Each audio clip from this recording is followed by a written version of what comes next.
Bring stories, love to know. Oscar buzz to every show. Settle in now, take a seat. Topical chalk tops, grab a treat. You're now listening to Plus One. Well, welcome back to Plus One, the podcast where we basically watch everything so you don't have to. I'm Jo Casamento, and with me, as always, is my gorgeous Plus One, my daughter, Matisse.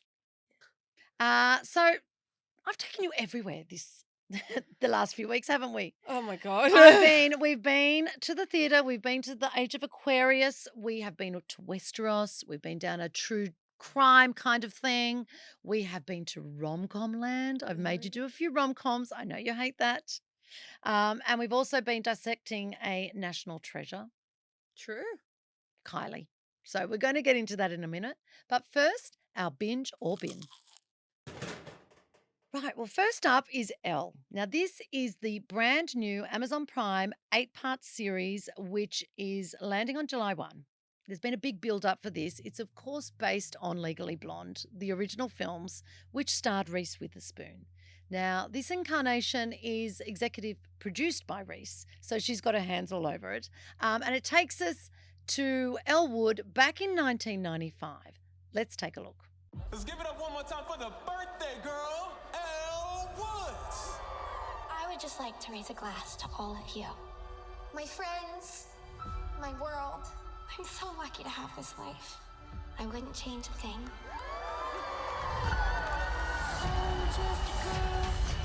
We have something important we want to talk to you about. Elle, we're moving to Seattle. No.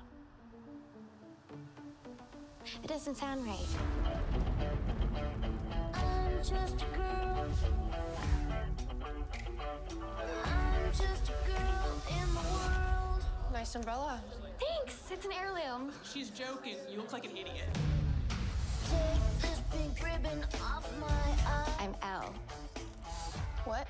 I like iced coffee the month of July, and when people dress kind of Tennessee, even if they don't play tennis. Now, Toodles, I wasn't sure how I felt about this because I loved Legally Blonde and seeing Elle Woods back in 1995. It's her before she became the lawyer, before she went to Harvard. It's basically how she got there. And that's quite an interesting story to tell. She's still in pink, but the premise is she gets her family, the plastic surgeon father is involved in a scandal. He does a botched nose job and they have to move to Seattle. So that's pink to grey, essentially. We're talking grunge. We're talking, Nirvana. We're talking junkies with needles in their arm. I have a huge affection for this character. You, however, weren't even born when she was first around. No, but she somehow remained relevant. Yeah, we did go to a musical years ago. She's like for some reason, Legally Blonde's a huge IP. Oddly. Right. And I can understand why people love it. I'm personally not the biggest fan of it. It's enjoyable. Okay, so what did you think of this? We watched the first episode. I have nothing against Legally Blonde. I just never really cared for it. I just thought it was so painstakingly average. That's the only way I so could the describe it. character or the show? The character. She's obviously a really likable character. Just Did you the like show. the actress? So this stars I thought she was newcomer. really good. What's her name? Lexi Mindtree, Mintree, whatever. Yeah, she's going to be a huge star, I think, though. Do you think she has the star quality of she Reese? looks so much like Reese. She does look like Reese. They cast her. They cast so very well. Insane. She almost looks like her daughter, but her daughter looks more like her. But she's, could be another daughter. Yeah, I just thought it was really average. Everything about it. It was just like another teen show. You didn't think it was funny? There was some funny lines. There was one line I laughed about. It was like, "Oh, why is there no blonde people here?" And then it was like a chick with grown out roots. That was funny. That was good. I remember actually laughing. It was the chick. The mum says something funny. What did she say? I hope it's a choice. I hope it's a choice. Yeah, the mum's actually got some of the best lines. The mum kind of reminded me of you a bit. It was like I know. Maybe that's why I liked her. Well, yeah, you have the did like exact her same look. extensions in. And I did love her house style. Guys, the houses in this are brilliant. And I think that's what I love about a series like this. I like looking at what her closet would look like, what her house would look like, what she's wearing, what shoes she's wearing, what hat she's wearing, what bag she's carrying. But maybe that's something that even though it's aimed at your generation, because it is light and fluffy. Well, they make it's nostalgia not, for people who watched in the but past. is it going to be women like my age that are actually I going to reckon enjoy so. it? Yeah. But she's still, as I said, big. Okay, so I wonder if girls your age are going to watch it, because what I loved about it was reminding myself what the 90s was like, when you had to have a phone that you had to actually pick up Yeah. attached to a cord, when you didn't have mobile phones, or if you did, you were only allowed to use 2 minutes, otherwise it clicked into some ridiculous pay scale. Where cafeterias, well, we didn't have cafeterias like that at school, but you had all the different groups at schools, where grunge was in, which I don't know how I survived grunge. I Well, actually feel like considering- Elle would. Considering you lived in Australia, I don't think it really No, touched you grunge here. was still in here. I really struggled through that era. I want everyone to know. I struggled through grunge because it was not my look. Oh, did I you have to know. wear black eyeliner? No, but pink was, a choice back then, and it was obviously a choice for Elle as well. So I think I'm some so of them sorry. It's I so know. hard. And the other references that I really, really enjoyed were things like having to put a VHS tape. I like that whole Days of Our Life stuff. Oh yeah, so I was when I was intrigued by what's her name, Marlene. So I think every woman of my age, if you ever skipped a day of school, you were watching Days of Our Lives with my nonna, it was, and you'd sit there watching dun, dun, dun, dun, dun, dun. Days of Our Lives and Young and the Restless. They were the track of our childhood. And Marlena getting possessed by the devil when she was with John Black, that went on for about 3 years. I was mean- gonna say that oddly gripped me more than Elle. I was like intrigued. I was like, Intrigued by the "Fuck." storyline of Marlena and the devil. So those moments and those references I really enjoyed. Yeah, it's fun. It's when I say it's like fun. I can see Yeah. how it's enjoyable. It's not my cup of tea. Did you like the fashions? Yeah. What about the Seattle fashions? I think I feel like I dress more like that than Yes, I did. There's a moment where she bedazzles, and girls from my era will remember that too, getting your bedazzler out to bedazzle a Nirvana t-shirt. Oh my That's God. kind of funny. I was saying I feel like it's very you. Maybe I just relate to Elle. Maybe that's why I like her We so got the much. same hair color. Well, good bleach job is a good bleach job. Thank you to my hairdresser, Jordan Anthony. Little plug for him, who's opened his new atelier in the Cross. Ooh. Little plug there. But Elle, look, she has to navigate this world, and I think it's kind of funny. Look, is it silly? Yes. Is it going to change the world? No. But is it entirely watchable? Yes. So a total binge from me. I'm gonna say binge, but I can see how it's a binge. Maybe I will tune in. I'm actually, you know what? It kind of gripped me. I want to see if we finish off Marlena's exorcism. Well, the sign of a true binge is that I said, let's just do one episode, but I did 3 in a row because that was all time allowed for. But It's quick. I will give it. do you know what I mean? So I kept watching, and that's the definition of a I binge. will say it's good seeing quick episodes in 2026. Nothing over an hour, so I enjoyed that aspect. Okay, I think girls, you'll enjoy Fuck it, this I'll one. binge. No, binge. Yeah, fuck it. Binge, 2 binges now. I've convinced her. Now, before Australia comes for me, Crazy way to start off something is addressing Disclaimer Australia here. with this. I am a Kylie fan. Oh my God. I've literally been to every single one of her concerts, not even lying. Okay, that's That's like 10.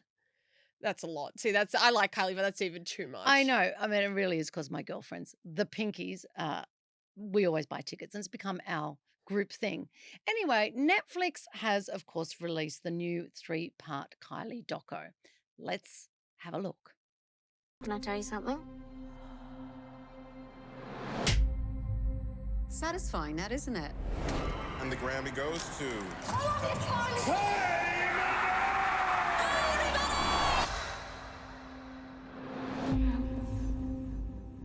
I love the moments around the shop. It's all I wanna do, so won't you dance? That feeling of freedom. I hate being boxed in.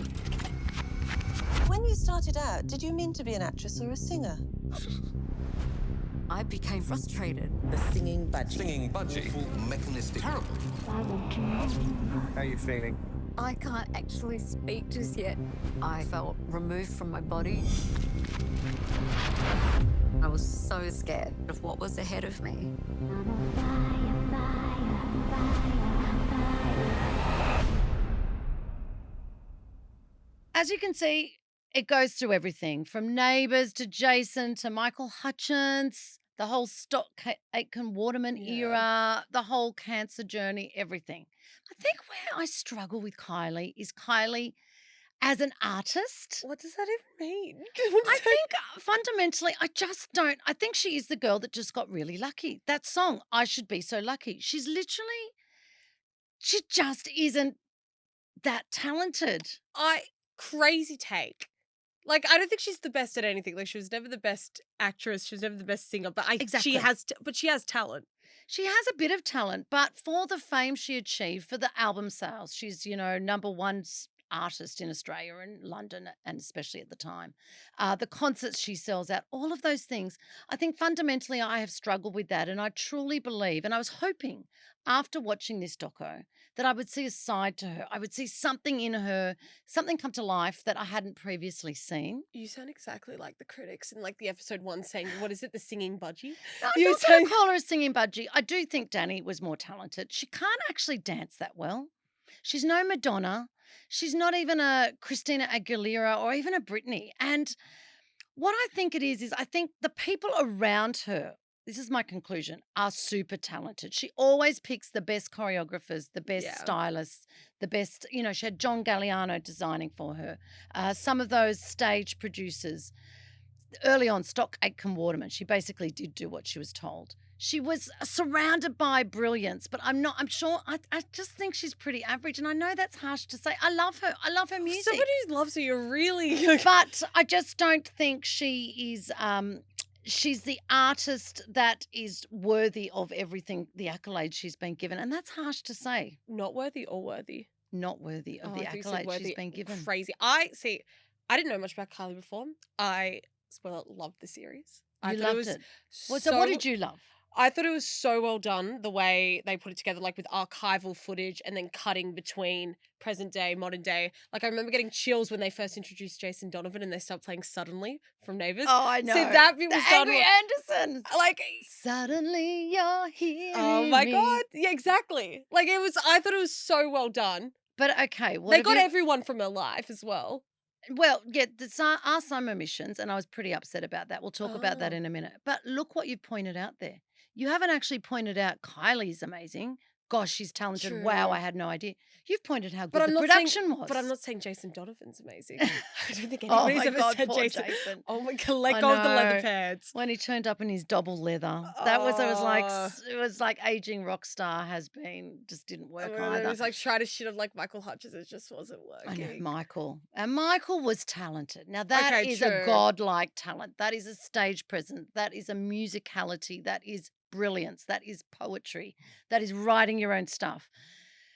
You pointed out that the production was great. So, again, she's chosen a great producer and director. Oh, true. You have me there. No.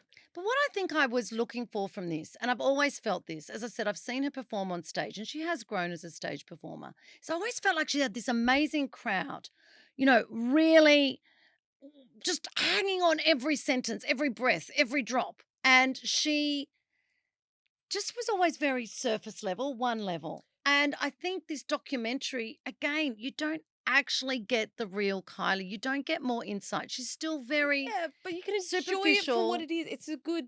She's had a good life. No, I wanted more. I wanted the depth. And you know where the depth came from? Where? Nick Cave. Oh, I love Nick Cave. If he hadn't He been was- in that yeah, he was documentary, fantastic. the first episode, it's I think Pete Waterman, the guy And that created her. Jason Donovan.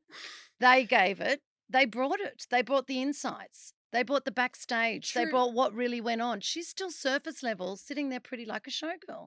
Second episode, you get all that depth from Nick Cave. He really goes into it. He goes behind Kylie. Well, he talks I about. remember they said a really good quote in it that like Kylie was like the Australian dream and Nick Cave was like the Australian nightmare. Which I thought, I love Nick Cave though. But actually, for the first time, made her interesting. That is true. Got her singing a song about murder. I know. And then he gets her to do the poetry competition and have confidence in herself. And I thought that was really beautiful. But again, Kylie doesn't delve into that. It's Nick that gives the audience those moments.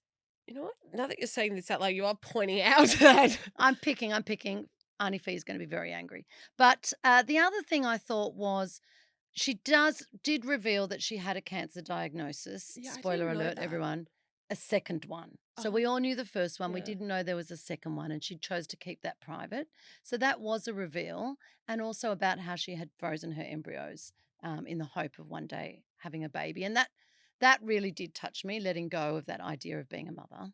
Yeah, see. So I did feel for her there. But it was again missing Olivia Martinez. Now, he was the boyfriend at the time when she was first diagnosed. That's the estate she retreated. Oh. He actually took the first photos of her after her chemotherapy. And again, that was glossed over. It wasn't even mentioned in the I was going to say, documentary. I'm just learning about this now. I had no clue. I know. So I just feel like, again, we got surface level Kylie. Yes, it's great, but it could have been, it was the equivalent of an IMDb profile. True, but it was really well done in the production value. It's one of the better Netflix biographies I've seen in a Okay. long time. So I remember watching the Chili Peppers ones a bit ago, and I was like, oh, that's pretty average. But this one, Okay. So for you, Binge. I really enjoyed it. I didn't know half of this stuff before. I only knew about Charlene and old mate getting married on Neighbours. So this was a lot for you. this was big. This was big Okay. seeing Jason Donovan in 2026. I know, and he's still got a lot of issues around it, doesn't Yeah. he? What are we He gonna wasn't over it. When are we gonna get Jason? He was Joseph. You can go see him on Broadway, couldn't you? That sounds The absolutely Technicolor shocking. Dreamcoat. Anyway, poor Jason. But for me, look, trip down memory lane. Big. Oh, okay. Now, Toots, I know you hated This was me. fucked. This actually, I'm actually gonna come clean right now. I watched 15 minutes of this, that I was like, Stop. I only have so much time on this earth. I'm not wasting it doing this right now. Okay, everyone, we're talking about voicemails to Isabel. Yeah, and as like you with Kylie, I don't want to seem insensitive. I know she's got cystic fibrosis. Cystic fibrosis, and that is actually a devastating disease, and we've had personal impact with that. So let me just start by saying we are talking about Voicemails to Isabel.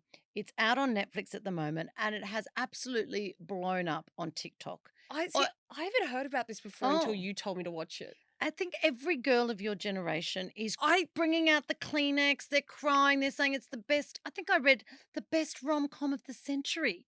I actually was like, I'm going to have to watch this if everyone's crying. It's over Mamma Mia. It's over all the newspapers. Oh. Yeah. So I'm like, okay, I'm going to have a watch. So can I just tell you, this is the story you just mentioned. It's about two sisters, and they have a beautiful, very close relationship. Sadly, the sister dies of cystic You can fibrosis. see it coming from a mile away. And she then goes on to continue to leave voicemails for her sister, even though she's passed. And the new phone number that they go to are to this real estate agent who gets the messages and falls in love with her from the messages. I And didn't get up to that point. Oh I my you God. could piece together. I could just see where this was ending from the first 5 minutes. okay, so it was a bit rom-com paint by numbers. It's like I don't care about. I just like didn't Didn't get- grab you? No, and I don't want to come off sounding insensitive. It's just not my cup of tea. Okay, so I think I've spoilt you. How? I actually think I've spoiled her, everyone. Because I raised you on the true rom-com, brilliant movies from the 80s, 90s. We're talking, You've Got Mail, Sleepless Yeah, in that's what I'm Seattle. saying. That's why I stopped watching it. If I was going to waste my time watching a movie like that, I would have rather watched something like Okay, Sleepless in Jerry Seattle. Jerry Yes. Maguire, or Pretty Woman, all of those amazing, even the J-Lo ones, Made in Manhattan. I'd say I'm not counting and claiming the JLo ones. Oh, and I did watch the J-Lo one on Netflix. That's worthy of a watch too. Oh, it's just- But so you weren't there for the rom-com. There are a lot of scenes lifted, I noticed. There are a lot of references to some of those great rom-coms. There's a whole thing lifted from Jerry Maguire. There's also a bit of a See, Ratatouille if I'm moment. gonna watch that, I'd watch Jerry Maguire, which is one of my all-time favorite movie. I love Jerry Maguire. I would rather rewatch that than this. Okay. And like, call me like a stone cold bitch. The whole not cancer. Oh my god, cystic fibrosis, like ill person dying cliche, just doesn't hit me. It's been done a million times before. I think there's like 3 other rom-coms based on cystic fibrosis. Okay, so you just felt it was a bit stale and Yeah, tired. it just doesn't. It doesn't, like, I don't know. And if it affects you, I'm so sorry. Devastating. Like, I hope you cried watching it. It just does nothing for me. Like, not that I don't feel watching it. I'm just like, I just not care, because obviously it's a sensitive topic. It's been Okay. done. All right. So what about the lead actress, Zoe Deutsch? I haven't seen her. Like, she's good. She and was everything. likable. She's done a few of those before. She's just like there. Right. So she was no Julia Roberts or Meg Ryan to you. Yeah, she's done a few movies like this before. I'm pretty sure all for Netflix. Okay. So what we're saying to girls out there is if you think this is really beautiful and amazing, I mean, it had all the tropes that we're used to seeing, the naff friends that are silly, the guy, then they have the fight, then she starts a new business. She has that whole moment. She comes into her power. Then he comes back, Yeah. and there's that meet me at midnight kind of thing, which is from Sleepless in Seattle, which But is there's- actually originally from An Affair to Remember with Deborah Carr and Cary Grant. So all of these things have been done before. I can see what you're saying. Exactly. What if you're going to suggest to people out there to watch a rom-com, what would it be? I'm so biased and I love Jerry Maguire. That's my Okay, all-time that's your favorite movie. all-time. That's my okay. all-time favorite Tom movie. Cruise, Renee Zellweger. Yes.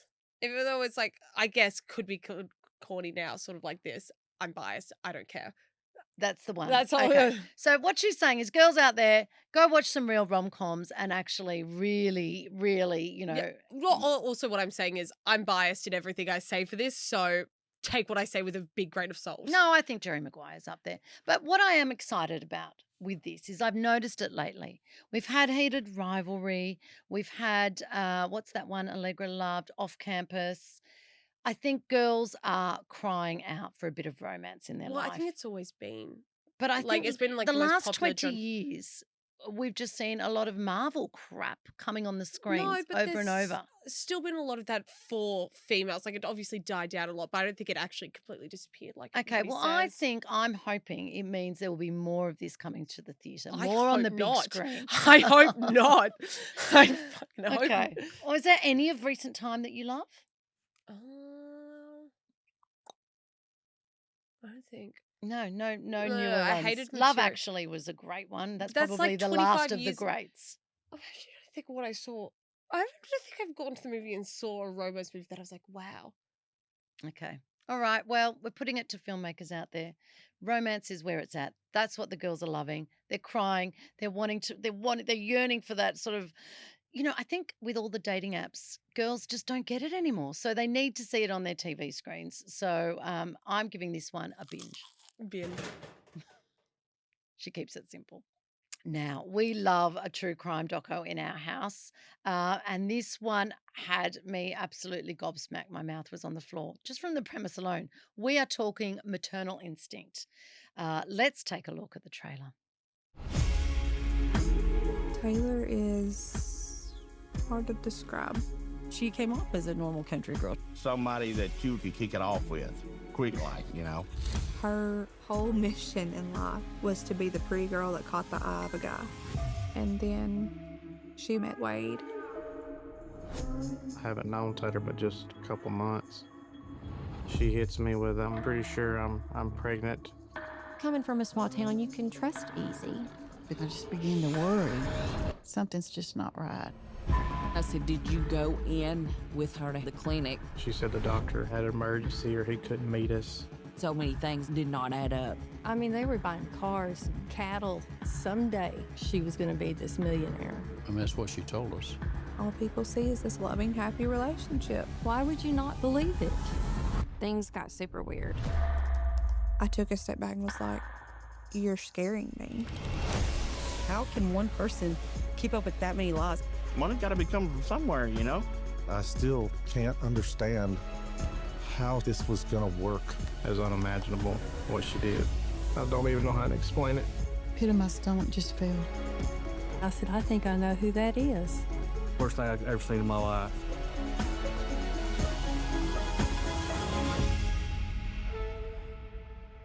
Now, we all watched recently The Crash, which is that one about the girl who crashes her car deliberately into a wall. Psycho. Ended up on death row, kills her boyfriend and his friend, and ends up, now she's in prison. But this one is, I couldn't believe it, even crazier. Oh my God, what the fuck is going on in the United States right now? I know. So let's give the premise of the story. Pretty much, starts with a woman pulled over, driving erratically. She says, I've just given birth to my baby. Anyway, they take her to the hospital. Turns out she hasn't been There's pregnant. blood everywhere, by the way. There's a placenta. She's not pregnant. She's not able to to become pregnant. What did she have, a hysterectomy? She'd had a hysterectomy. Hysterectomy. So they do an examination of her in the hospital. This is the opening scene, by the way. Yeah, crazy 15 minutes. And you're left going, oh my goodness, where is this baby from? She clearly didn't give birth. And then it goes back. And it tells the story of how she met this pig farmer. What's his name? I mean, I can't remember. It's like some he's not the hillbilly. brightest tool in the It's shed, all is he? redneck hillbillies. Is that an offensive word to use now? Hillbillies? I don't know, but they really are. They're Oh, really not the feral. sharpest tools in the shed. She kind of convinces her partner that she's pregnant. How you live with someone How do you live with someone for 8 months? who like share a bed with someone. They're together, and he not know you're not pregnant. She fakes a pregnancy for 8 months, pretty much. I know she does everything. She does, you know, the pictures. She does the gender reveal. She shows ultrasound photos. She shows blood test results. She does go to great lengths. I like props to her. Like, if you're gonna fake a pregnancy, she did it well. Like, I'll give that to her. At the same time, she's also got this whole money scam going on. She says she's receiving this inheritance from her family. She buys like $20 million worth of property and farm gear and pig farming gear and tractors and all this stuff. Even the real estate agents are trying to find the money and nothing sort of is adding up, but still no one really. There is a few friends that kind of go, hang on, there's something wrong here. Well, the thing I found most interesting was the doctor's office, or I think it was like the medical center, knew that she wasn't able to fall pregnant. And So that obviously, because patient-doctor confidentiality, they can't say anything. So they're just like watching this ticking time bomb pretty much waiting to go off. That to me was actually the most interesting part of the whole thing. So these doctors actually knew this girl was out there saying she was pregnant.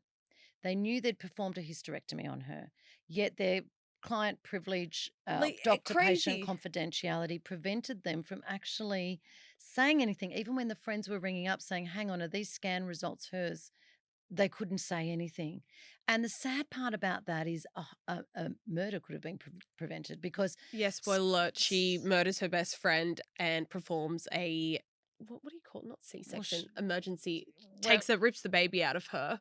Yeah, it's actually unbelievable what happens. In order to make it hers or like play it off as hers, which is like, how fucked do you have to be to think that it's going to work?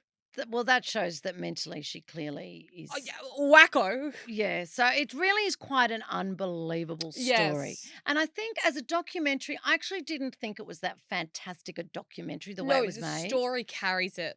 It's like the opposite of Kylie. Kylie, fantastically made. Yes. Story, I guess, was good, but like her, in your sense, yes, the documentary was made very well in that instance. In this instance, apparently the podcast is a lot better. Oh. But the story is so fascinating. You can't take your eyes off the screen. Your jaw is on the floor. You are just like, who are these psychos? Who are these people that aren't realizing what's going on? How is this happening? And how does something like this happen? And at the end, you have this terrible tragedy and the family is still reeling from that. So totally addictive, total binge for me. Binge as well. Now it's time for our spotlight. And first up, we've got Hugh Jackman in The Death of Robin Hood. Let's take a look.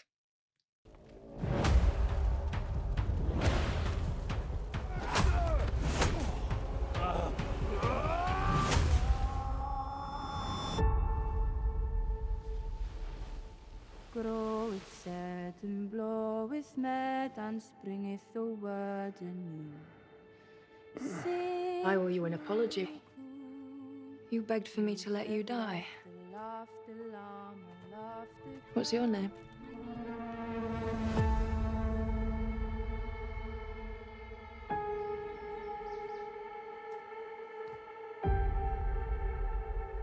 Can you make for me? I'm going to make you a bowl. All right. What happened to her? Terrible things.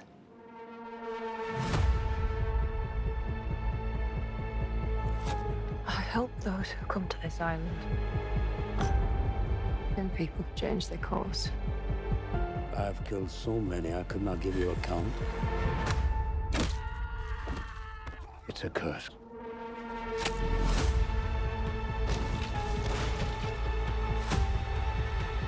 There are bad people out there. I fear our blood debts will follow her.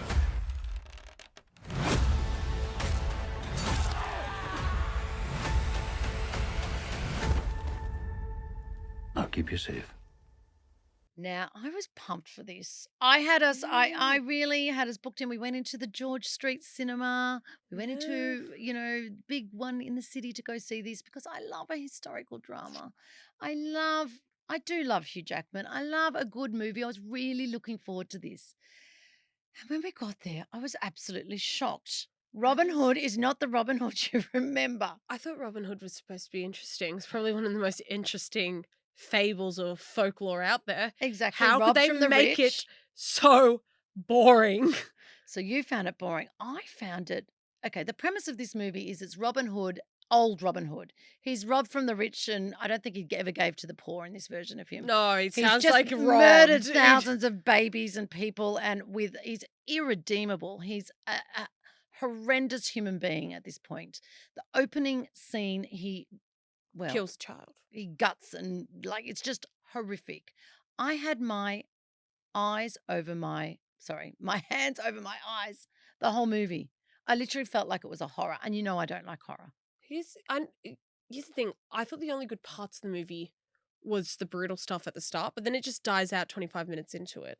Right, so Like the opening battle, sick. There was like one epic battle scene, and then it's just like, the opening battle scene was good. So just for listeners out there, in case you're going to see it, despite what we're telling you, if you like a bit of horror, the premise is that this is old Robin Hood. He's now in his last years on Earth, and he gets injured after this scene, and he gets taken to an island where there's this healing witch-like woman.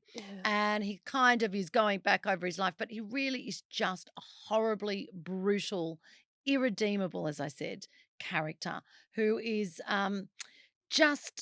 Little John's in it, played by Bill. Well, I didn't clock Yeah, that Bill it was a Skarsgård. Skarsgård. I know. did not clock that it was him. I know. The movie's so dark, like literally It's so dark. It's like Norway at night. Yes. And even the Celtic accents, I almost needed subtitles. I was like, bring on Yeah. the subtitles. I don't really know what they're saying a lot of the Yeah, time. I was like, in a weird way, I was like kind of missing. Sometimes they either do that like British like Gladiator one, or like in the new Gladiator where they have a Brooklyn Queens accent. I was like, I would rather take that than than a this Celtic borderline. accent that we can't really understand. But it's so brutal, and it was so gory, and I wish they leaned into it more. what more of the goriness? Yeah, like, or make it consistent throughout to at least make it interesting. Now, the director, Michael Sarnowski, makes no apologies for the darkness of violence in this. Which is like fair enough. I'm all for that in filmmakers, except just make it consistent throughout. Why does it drop off so boringly towards the end midway? Right, It so- dragged. It was like the longest movie ever made, and it was like not even 2 hours. So as his performance goes on, he's kind of looking back on his life, but it doesn't really go anywhere, does it? And it kind No. of just reaches this limps to the finale. I thought Hugh was brilliant, though. I thought he performed well. Yeah. What did you think? I just hated his character. Yeah, I just don't think I got much of the character. I did think Hugh was really good in it. I haven't seen the closest I thing mean, it's I've very seen. different to the normal Hugh that we see. Yeah, no, very different from it's Oh, been well, Wolverine's violent, I guess, but this is hideous. This is a despicable character. I quite liked him doing something like that. No, did you ever watch Prisoners? Oh, yeah, he Yeah, did. that's where he That- goes but the father that's like- okay, interesting point. So in Prisoners, is that what it's called? Yeah. He's on a path of redemption. Yeah, He's- it's he's- similar. Now that No, but here's the difference. He's a father who is searching for the person who murdered him, right, in that? No, the daughter. The daughter. So Kidnapped his daughter. that's right. So he's got a reason for the violence, whereas this was just gratuitous. So you never got the story of why Robin Hood was such an awful, awful, horrendous, hideous person. Yes, that would have been a better movie. Exactly. So Why am I seeing him on a path of redemption, like finding God in the end? I don't care. I was waiting for him to... But there was no goodness in it. So very Yeah. different to that other movie he did. And I think that's the problem. We've hit the nail on the head. That's the problem with this. This character is so flawed. There's nothing about him that you want to see. You don't care if he dies in the end. Yes, I was like waiting You're for her to happy kill because him. he's just lived this horrendous life then and he's ruined a- so many others' Yes, lives. and he's a miserable cripple in the end as well. It's like he's not doing anything interesting. He can't hunt. He can't fight. What is he doing? Making a bow for a 5-year-old girl? Sick. Great. Okay, so it ruins the myth. Guys, if you love any kind of mythology around Robin Hood, you like that idea, please don't see this. This was definitely for me a 1 choc-top. How about you? Yeah, it was a 1. First battle, great. Why was it so long and boring? Why? Okay, so 1 choc-top from both of us. Yeah. Wow, we agreed. We did agree. Oh my That's God, a on a Hugh first. Jackman movie. I would have thought Oh we my would. God, We we've usually never love- high-fived I in know, our I life. hated that. We usually like Hugh Jackman as well, which is weird. I know. It was a tough watch. Now, back to Westeros. I couldn't not include this in this week's podcast because this is or was apparently the highest rating battle episode of all time. So I was told. And I have been faithfully watching House of Dragon for 2 seasons now. So this is episode 1, season 3. Let's take a look. What have you done? What have you done? How could you? Will you let him die in vain? Rhaenyra is weak and unsuited to rule. You will have justice. I will never have justice. But what crumbs of it may be snatched, I will devour. We'll fight on our own terms. My purpose is to restore the rightful line to the Iron Throne. Rhaenyra is no queen. A new dawn is coming, and she'll certainly fail. Every one of my miseries is of his making, and I swear I'm going to find him and fucking kill him. I am my father's heir. This is the moment you become queen. The patient hunter gets the kill.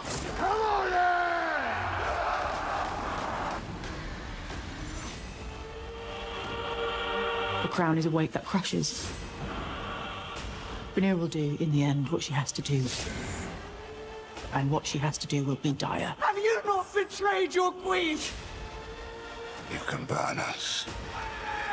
You can kill us. You will never make us embrace her. Right, now we were all huge Game of Thrones fans. But you dipped out of House of Dragon. I hate how every show does this now. It's 2 to 3 years between seasons. I know, it was practically COVID since Oh the my last. God. I was I was doing HSC when the first season dropped of House of Dragon. It's been taking a long time. That's my one pet peeve is like, if it takes 2 to 3 years between seasons, I drop off. So I never watched season 2. And so by the time season 3 came out, I was like, oh, fuck, I've got to go back and watch season 1 to understand what's going on in season 2, to understand what's going on in season 3. So I went into this blind. Okay, so for those of you who are a little bit like Toodles and can't remember exactly what's going on, the premise is that the first 2 seasons have been building to this moment, and we've been waiting. And Rhaenyra is finally gathered all her troops, the Blacks. She has Daemon, who played by Matt Smith. Amazing. We'll come back to him in a minute because I think he's the best thing about this season, or this series actually. And Rhaenyra has her children, all the dragons. She's got the ringing people, the ringing Targaryens who have the bloodline that can fly the dragons. And then we've got Alicent. She's part of the Hightowers, the Greens, and Aegon, who's on the throne. She married Rhaenyra's mother. Father. That's Yes. right. I vividly remember To that. King. She was married to the king who died. I did not know that. So she's Rhaenyra's stepmother. Yes, but they were best friends. They That's were one I best friends in remember. childhood. And Aegon and Aemond, the wayward brother, are now on the throne. Anyway, so they're all going to battle. And finally, in the last quarter of this first episode of season 3, you get this massive naval battle scene, which, as I said, has been, raved about online like it's the best thing since sliced bread. What did you think? I thought, as I said, I had no clue what was going on. I thought it was pretty good. I thought the battle was awesome. Okay, so what did you like? I personally, even in Game of Thrones, anytime those bloody dragons came out, I was hooked. I mean, the dragons usually so give me sick. chills, but I've got to say, I think the build-up and anticipation has been so slow. It was like a climax when it just doesn't happen, and it's really disappointing. I don't think that's going to be the big final battle of the whole season. No, I know, though. but I was think sort of that's just like the waiting for this taster. moment, and it just kind of almost peaked and it didn't quite peak and it fizzled. Really? And I mean, the sea snake's gone missing. I'm pretty sure they're not going to kill him off without us seeing his actual death. He's amazing. I love him. Who's the sea snake? The captain of Corlius. Oh, he's the one with the sea snake hair. Yes. He's the naval commander who steered them okay. through that tiny narrow. That was awesome. That was That was epic pretty to me. good. Okay. That was probably the best bit. But I just don't think it is ever going to hit the peaks it hit for Game of Thrones. Well, definitely not. But you got to stop comparing. Everyone's just. I think the world just wants it to. We want it to even the succeed end of Game so of Thrones badly. wasn't that good. Like I even the know, last it's 2 disappointing. seasons were awful. And do you think, as everyone talks about, it's because the author is not as involved anymore? He stepped away. Apparently, he hasn't been getting on so well. He was a bit annoyed that his ideas kept getting tabled in House of Dragon. He's on board, but season 3, he's George Martin, is it? Yeah. You can definitely tell. Like even with the main Game of Thrones show, you can tell when the the TV writers take over, it just doesn't have the same character building, the same plot lines. I don't think the same development, the same attention to development. And I think the biggest thing for me that's missing from House of Dragon is those characters that are magnetic and absolutely leap off the screen. I think the closest thing is Matt Smith, Matt Damon. Smith. The Damon character is it. We were spoiled in Game of Thrones. We were. We had Cersei, we had Sansa, we had Littlefinger, we had Peter Dinklage, who played the incredible Tyrion Lannister. We had, oh God, Ned Stark. We had Jon Snow. We had Joffrey. I mean, I hate that kid. iconic characters that, and you know, his life has never been the same. I read something where he was so good. Hated. This is the poor kid that played Joffrey so well, the most hated character in the history of the world. Hated him. Everyone hated I know, that he was shit. awful, but what a brilliant actor and what a brilliant, character. So I think that's what's missing from House of Dragon. 100%. Rhaenyra, the actress who plays her, her name is Emma Darcy. Emma Darcy, so you knew it. I don't like even her. know her name because I just don't care that much about her. I don't love her. I loved when Millie, the Aussie, played young Rhaenyra. I thought she had the magnetism. She had the spark that we know and love from Game of Thrones. She was only in like 2 episodes though. Early on in the first Yeah, season. I thought it But I quite like Alicent, but I don't think she's got that same star quality, that same power. And I think we're not as invested in the characters for is that true. reason. Maybe that's why I dipped off all those. Like it didn't hook me like, oh my God, I can't miss the latest And House of Dragon.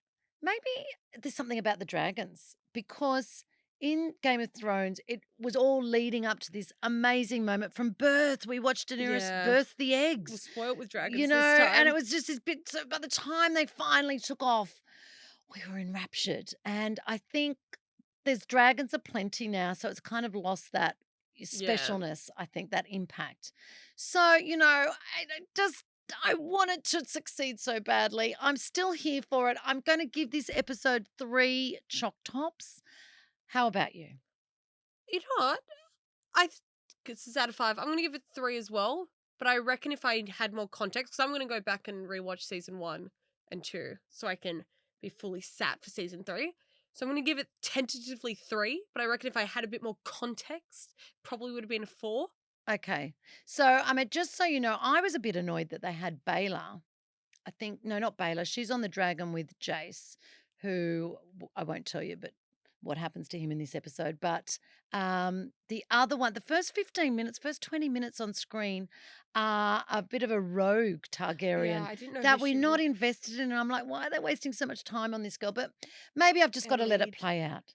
Yeah, you just got to ease I it. just There's got only to, 7 more I know, but episodes. there's only so much time you can give something before you give up on it. I'm still here for it. I'm going to invest in the season. But after this, I'll be out if it doesn't pick up. Yeah, fair enough.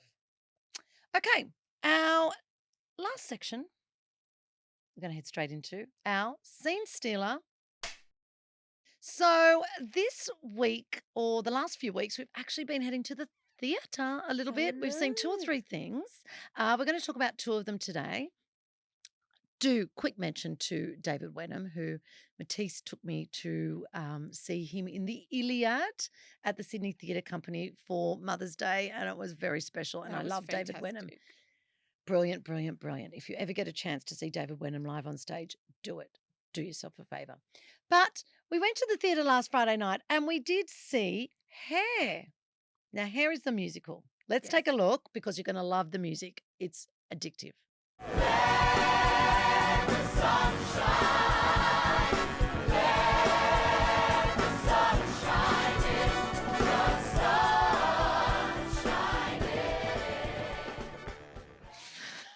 I'm not joining in on that. I'm gonna let you go. I love that music. Let the sunshine. The second time you're Come singing on, this I episode. know, the Age of Aquarius. Let's be real. Hair, the musical, it's about the music. There's really no story. There's but really I love no it. It's one of my favorite musicals. Like, it's top 3 all time. What? Yeah, I've always said that. Hair, Sweeney Todd, and Les Mis. Wow. I Okay, love- so this I is the would first- never put Hair in the top 3, but It's I'm the first happy time you... seeing it live, I was like, oh my God, this is so exciting. Okay, so this is a musical set in the 60s. It's that era you love. Vietnam Exactly. War, peace-loving hippies, nudity. When it came out in the 60s and when it was first brought to Australia by Harry M. Miller with Marsha Hines, shout out to the beautiful Marsha Hines, who I love dearly. She's one of Australia's, biggest icons. And she came here for this production. But it was so shocking. I think it was banned. I think you had to be definitely 18 plus to see it.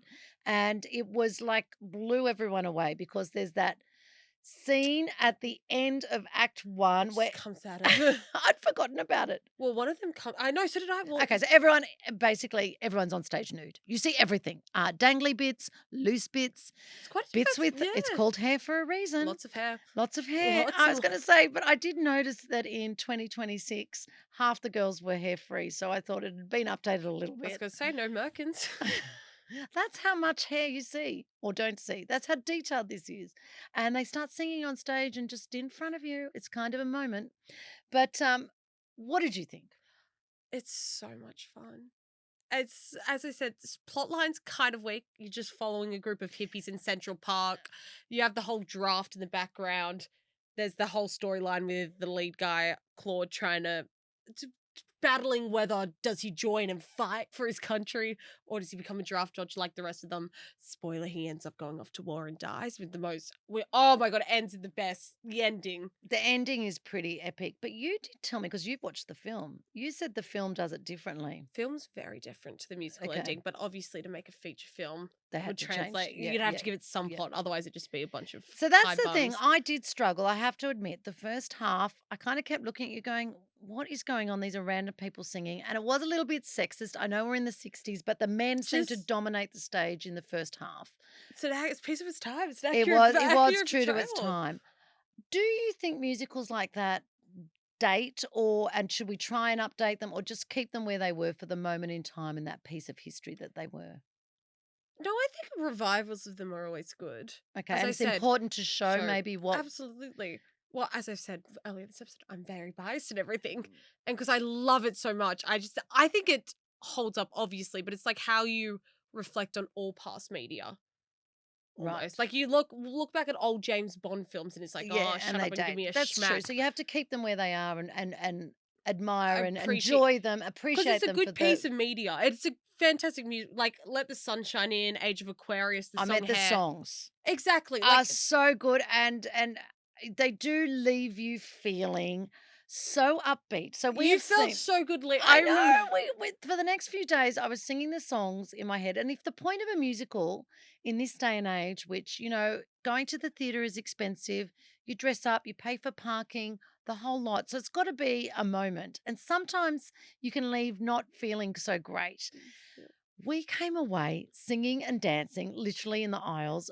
For the next day, we're on a high. Yeah, it really even did though- lift our spirits. I was gonna say, even though it ends on the sad note with old mate dying, but Oh no, as the music comes back on and they're dancing, and I think just that whole 70s vibe, it's definitely something worth doing and taking, the kids too, if they can handle the nudity. Maybe not the kids, maybe 18 I plus think kids. it's an important musical to see because you don't know how long it's going to be around for. 'cause That's it's not one true. of the top 10 all time. No, I was It's glad definitely to see. worth it. And I feel like people should see because I feel like a lot of people would be deferred away from seeing it. Yeah, I think the one thing that I was thinking about though when I was watching it was, do should we, although I don't know how you'd do another musical about war, but I felt like we're talking about the Vietnam War here. There have been so many wars and wars currently. You know, we're still in Russia. We've got Iran at the moment. Sorry, Ukraine and Iran and things going on in the world currently. Should we be still thinking about things from the past? But I guess But you unless can we take do, the themes and morals from that yeah, and apply it to today. yeah, Like, it interesting. I doesn't. mean, I guess Iran the musical's never going to be a I was hit. gonna say it could. Iran. It could be, but like I think it's the message is still equally Relevant. as Okay, so relevant you think and the topical. themes still translate to today. Exactly. But as we said, we loved it. We came away So good. singing joyfully. I would go and watch it again for that reason. Hippies, hair, merkins or not, fantastic. What more? What more could you want? All right. I couldn't finish without mentioning Prima Facie. It's not on anymore. Or is it Facie? Facie. Facie. Okay. Yeah. That is the superb one-woman show. It was on in Melbourne and Sydney. I'm just saying, if you ever catch it anywhere, it's been on Broadway, been on the West End. It is an Australian written play by Susie Miller, I believe. Sheridan Harbridge, unbelievable. It is a grueling but mesmerizing performance.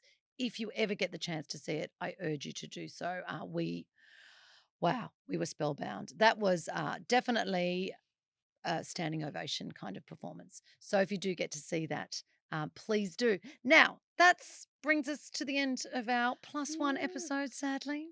We hope you enjoyed it. I'm not sure whether you agreed with me. Maybe you love Kylie. Maybe you're going to send me some hate mail. Are you a Game of Thrones fan? Are you a House of Dragon fan? Do you watch docos like we do? What are you watching? Do you love a rom-com? What's your favourite rom-com of all time? No, sorry, I realised you really did piss off two big fan bases, Kylie Minogue and Game of Thrones. They're going to come hunting for me. Anyway, please let us know in the comments. We would love to hear from you. You can subscribe and follow us on YouTube and watch the episode. You can listen to us on Spotify. You can listen to us on Apple or wherever you get your podcasts. Also love you to follow us on the socials at +1poddy on Instagram and TikTok. We do have a Facebook. No one's there. Come to us on Facebook. Oh my God, I don't want the Facebook crowd with us. I know. Maybe they'll be the rages. They'll be the Kylie lovers probably. 100%. Oh Anyway, my God. I'd love to hear from you either way. We're always open and appreciate any debate. But that's it from us for this month. Yeah. I know. Some exciting things coming up, and we'll catch you next time. From Oscar buzz to every show, settle in and enjoy the show. Popcorn, choc-tops, off we go. It's and Joe.